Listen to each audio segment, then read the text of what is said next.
とてもとても I want 重 mommy, 要な I 情報 want なの。 milk, I want to be held, I want to be comforted. What's good everyone, Spiders2B here. Today I'll be back to cover PGR's beautiful and elegant dancer, Hanying, the newest Omniframe debuting in the upcoming update, the Floating Reverie. She's PGR's newest base A-rank support Omniframe that deals physical damage and features damage buffs, healing, and a massive, caring personality. Like you won't find another Omniframe that serves you tea after a long time of not logging in. And in this video, I'll cover everything you need to know about her tea-loving beauty, including her skills and passives, rank upgrades, playstyle, weapons, builds, team setup, and my Pulm build recommendations. And as usual, timestamps are provided for each topic. Also, if there's any updates or corrections, I'll add it to the pinned comment down below. And if you enjoyed this guide, drop a like, and if you're new, why not subscribe for more Punishing Grey Raven and Withering Waves content. I also stream PGR on my Twitch if you want questions answered live, and you can catch any other updates on my Twitter. Alright, let's grab your cup of tea, and let's step on in. So Hanying's core passive description is a bit blown out of proportion, but I'll give a short summary afterwards if you want to skip to it. Basically, using any 3-orb ping will grant you a charge, indicated on the dodge button, and she can store up to 4 of them. When pressing the dodge button, Hanying spins into her dance dance, gaining some ultimate energy, and consuming that charge to get a stack, indicated at the bottom of the screen. Any existing orbs that she has is converted into their dance orb variants as well. Each stack increases the base damage of her dance orb or ultimate, and Hanying will exit her dance dance once she uses her ultimate or her dance orb, removing all of her stacks in the process. Also, if Hanying consumes 4 charges by quickly dodging 4 times, it'll also proc a field that grants a physical damage buff and healing. Her ultimate unfolds her fan to manifest an oriental world dealing massive AoE physical damage and also has its own musical sound effect. Although her ultimate deals significant burst damage, the animation, although very pretty, is quite long, nearly 7 seconds, and it doesn't have time stomp, so keep that in mind. So, to sum up how to play her, for practical use you just want to spam 3-orb pings, dodge, and then dance orbs, weaving basic attacks in between. Pretty straightforward. Otherwise, for her less practical ult rotation, use 3-orb pings 4 times to build her max charges, then dodge 4 times to build her max stacks, and then you ultimate to finish. In this case, you don't want to ping orbs once you've dodged already to stay in dance dance, so make sure you pinged enough 3-orb pings beforehand to build those charges. For her orb abilities, her red orb creates a bamboo breeze, dealing ranged AoE physical damage to a target, and this is also her swap and attack. The dance orb variant also has a step forward and a slash, dealing additional physical damage. Her yellow orb launches multiple homing fans at a target, dealing ranged physical damage, and her dance variant dashes her forward towards a target, dealing additional physical damage. Overall, pretty useful for gap closing. And her blue orb is arguably her most important orb. Hanying leaps into the air, dealing physical damage in melee range, healing allies, and granting a physical damage buff as well for a brief period. Her dance variant pulls in and lifts enemies airborne, as well as dealing additional ranged AoE physical damage. Overall, it provides very good AoE crowd control. And her QTE is basically the same as her blue orb, dealing physical damage, healing her allies, and granting that physical damage buff. Note that this buff doesn't stack with her blue orb or her 4th core passive dodge, it just refreshes the buff duration. And for Hanying's basic attack, she dances with her fan in melee range, dealing physical damage and ending the attack string with a forward spin and launching the enemy airborne.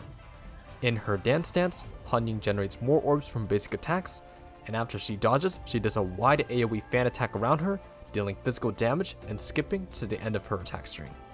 As for the leader skill, it increases the HP of the team, which is kinda useless, and as for the rank upgrades, you want her at least S rank for the additional healing. S5 increases her own crit rate by 20%, which is somewhat useful. As for her double S, when entering the field or swapping in, she gets a charge, and at 4 stacks, her overall base damage is increased.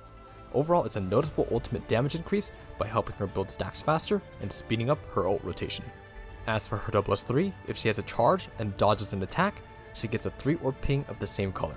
Overall, it's a very nice quality of life upgrade that helps maintain her orb economy, especially in difficult fights. As for her triple S, it doubles her physical damage buff, and it also buffs the attack of Gaolong units such as Pulao and Chu, negating the attack penalty of running Omniframes with the Uniframe. Her triple S3 increases the damage of her orbs, her triple S6 increases the damage bonus from her stacks, and her triple S plus increases the damage of her ultimate, and when Hanying uses her QTE, blue orb or 4th dance to buff Chu Pavo, Hanying occasionally gives her 3-orb pings, and buffing Pulao the same way gives her increased crit damage and a brief shield. So to summarize my rank recommendations, S rank is the bare minimum for support use, Triple S is the ideal support rank for both Gaolong synergy and to boost her physical damage buffs for physical damage teams. Triple S 6 is her peak stopping point for personal damage as a DPS, and Triple S Plus is if you want to push her even further beyond in terms of the Gaolong team. And with her being an A rank, you can grind shards through interlude missions with Serum or standard banner pulls to slowly increase her ranks for free. Alright, now let's talk weapons. For most players, her 5-star weapon is enough investment for her to deal decent damage and support the team since her healing scales off attack. Her 6-star or signature weapon increases her damage and damage per stack, and also has a built-in 4-piece Hana set by giving her a free 3-orb ping after using any orb skill. That being said, Hanying definitely doesn't need her signature weapon to be viable, and for 90% of people, her 5-star weapon is plenty usable. But if you're her number 1 fan, or you're like me and somehow lost the weapon right up to it, she feels a bit smoother to play with her signature weapon. And for the weapon resonance priority for the dedicated fans of her fan, go Glorious Spear into Superconducting Axial Ray and then Deadline Timing. For very early game builds, you can run 2-piece Rashlo, 2-piece Voltaire, and 2-piece Ife. And Hanying has a few possible 6-star memory sets depending on her playstyle. Her primary role is to support, so if no one is running it already, 4-piece Da Vinci is the go-to support set to buff the team, and 2-piece Philip to further increase her physical damage buffs. And ideally, you have 2-piece Philip on the top row, so slots 1, 2, or 3 for the higher base attack, but it's not a big deal. If a team member is already holding 4-piece Da Vinci, then Hanying can run her 4-piece Philip and 2-piece Rashlo set to provide further healing and physical damage buffs. For these support builds, you want to resonate attack and crit on the top slot, and either class skill or attack and crit on the bottom slot, depending if you want her to be more supportive or deal more damage. And if you want her to fulfill a more DPS or sub DPS role, you can run her on 4-piece Hana to give her more orbs to work with, and 2-piece Dharma to buff them on the top row. Here, you want to resonate attack and crit on the top slot and core passive on the bottom slot. And there's no need to hypertune here, it's just not worth the resources as a base A rank. Hanying at Triple S is designed to support the Gaolong Uniframe team. You'll want her as a starter and Pu Lao as the leader. But if Hanying isn't Triple S, it's not worth slotting her in as the attack penalty is not negated without it. That being said, Hanying at any rank can be slotted to any physical team that needs a support. So if you're missing Liv Luminance, she works as a budget 4-piece Da Vinci support alternative for the top metaphysical team, just make sure that she's the starter. And if you're missing Bianca Stigmata, but picked up Liv Luminance and Rosetta from the permanent selectors, she also works as a very budget DPS replacement until you can get her, using the 4-piece Hana and 2-piece Dharma sets. And of course, there are a plethora of different physical units that you can mix and match with. If you're missing Rosetta or Liv Luminance, you can replace them with their A-rank alternative tanks or even amplifiers respectively. Just make sure that the team has a tank when you're building it. As for playstyle and tips, if Hanying holds down the movement key for long enough, it gives her near fighter jet speed, allowing her to fly around the map for a set duration. As for the rotation, for the Gaolong team, you want to rotate between Pu Lao, Chu, and Hanying, starting with Hanying burning through her dance orbs, and then rotating to either Chu or Pu Lao, but eventually you want to basically get Chu to use her ultimate so that SS Pu Lao gets her buffs when she swaps in afterwards. Hanying can also be used as a pure off-field Da Vinci bot if you're missing a Leap Liv Luminance and have a base S-rank physical DPS and Rosetta. Hanying can do damage, but at the end of the day, she's still an A-rank support, so she's not worth the field time if you have a Rosetta and a base S-rank physical attacker already. Just note that Hanying's QTE duration is pretty short, so time your Da Vinci buffs accordingly to maximize your on-field damage. If you're missing an S-rank physical attacker like Stigmata, then you can also justify having her on-field to sub-DPS once Liv Luminance and Rosetta run out of orbs. And here you want to spam 3-orb pings, dodge, and use her dance orbs. And in between the dance orbs, also weave in some basic attacks to quickly generate more orbs. Her ultimate here is mainly used to iframe, but DPS wise, although a max stack ultimate does do good damage, the rotation process is not worth the animation, stack building, and field time despite it looking and sounding amazing.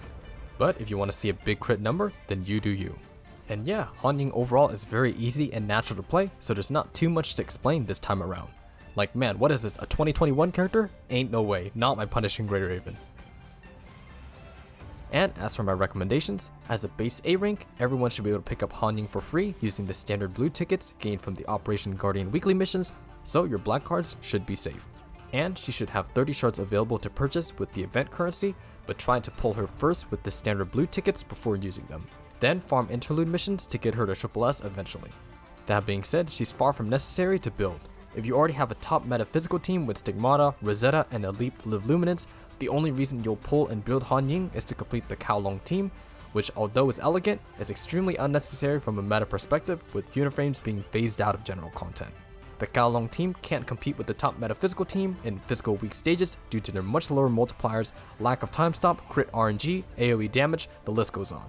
Meta-wise, Hanying is more of a band-aid unit who can help fill the gap for those who miss Bianca's Stigmata, as Hanying is okay as a decent damage alternative if you don't have like the old S-rank Lee Entropy or Alpha Crimson Abyss, or if you didn't pick up Live Luminance from the beginner selector. Hanying provides more buffs and damage as a physical support compared to Live Eclipse at all ranks, making her cheaper and a bit more worth the investment.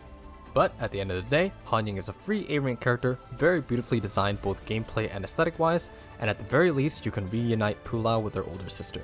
And if anything, she can be used as a sight for sore eyes. Yeah, that's it. This video makes all my other guides look like a video essay in comparison, but she's pretty simple, which I can't really say a lot for units these days. But please check out the pinned comment down below for any updates or corrections to this guide, and if you have any further questions, drop in the comments or ask the community Discord at dis.gg/spider2b. We have an active community that's happy to help and talk PGR and Wuthering Waves. Subscribe so you don't miss any future guides or videos, and if you found this video informative, drop a like, a dislike if you didn't. I stream occasionally at twitch.tv/spider2b. You can catch any other updates on my Twitter. And as always, thank you to my GigaChat YouTube members. And yeah, hope you guys enjoyed your hot new One-san waifu. I'm gonna enjoy some sleep. Thanks for watching, take care, and peace late. See you in the next video.